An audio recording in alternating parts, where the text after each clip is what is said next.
The term mittelschmerz refers to what? Usually क्या होता है, there is when there is ovulation.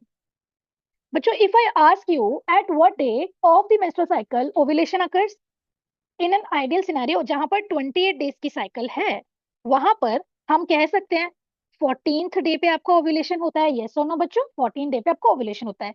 Due to which hormone it is occurring?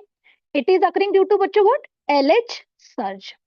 बच्चों, if I ask you what is the reason behind LH surge, तो अगर मैं कहूँ LH surge किसकी वजह से हो रही है, so the reason for the LH surge is oestrogen.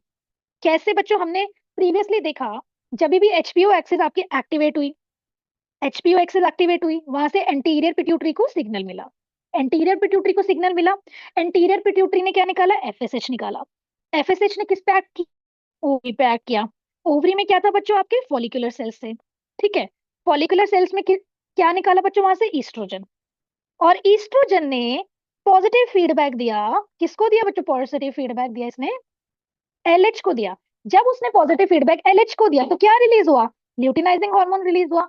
तो मैं क्या कह सकती हूँ कि ईस्ट्रोजन की वजह से एलएच सर्ज हो रहा है. Due to oestrogen LH surge is occurring. Yes और नो बच्चों? अब एलएच सर्ज ने क्या कराया? जो आपका मियोसिस 1 था, सॉरी, आपका प्राइमरी oocyte था, आपका जो प्राइमरी oocyte था बच्चों, वो किस स्टेज में अरेस्ट होता है? आपका प्राइमरी oocyte आपके मियोसिस 1 के डिप्लोटीन स्टेज में अरेस्ट था.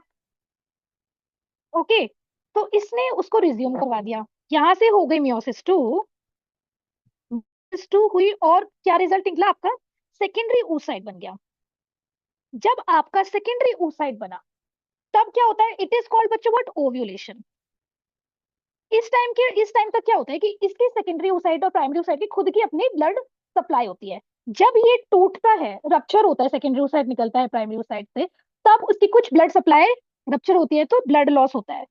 ब्लड लॉस मेनली बच्चों आर्टीरियल होता है. आर्टरी सप्लाई कर रही होती है उसको कुछ. अब आर्टरी सप्लाई कर रही है, तो अगर रप्चर होगा तो वो भी रप्चर होंगी, आर्टरी भी रप्चर होंगी. आर्टरी रप्चर होंगी तो वहां से निकलता है बच्चों ब्लड. ब्लड निकला, there is slight blood loss, not much, slight blood loss. But क्या कर रहा है वो ब्लड? ये ब्लड आपके पेरिटोनियम में जाके इरिटेशन कर रहा है. ओके. पेरिटोनियम में इरिटेशन कर रहा है, तो ड्यूरिंग ओव्यूलेशन पेरिटोनियम में इरिटेशन हो रही है, जिसकी वजह से फीमेल को एक्सटर्नली पेन फील होता है in the pelvic region. Okay बच्चों, is that clear to all? Due to the peritoneal irritation उसको पेन फील होता है during ovulation, and this pain is called बच्चों what? It is called the mittelschmerz pain. Let me check the spelling mittelschmerz pen. ठीक है. This is called the मिटल स्क्रीमर्स.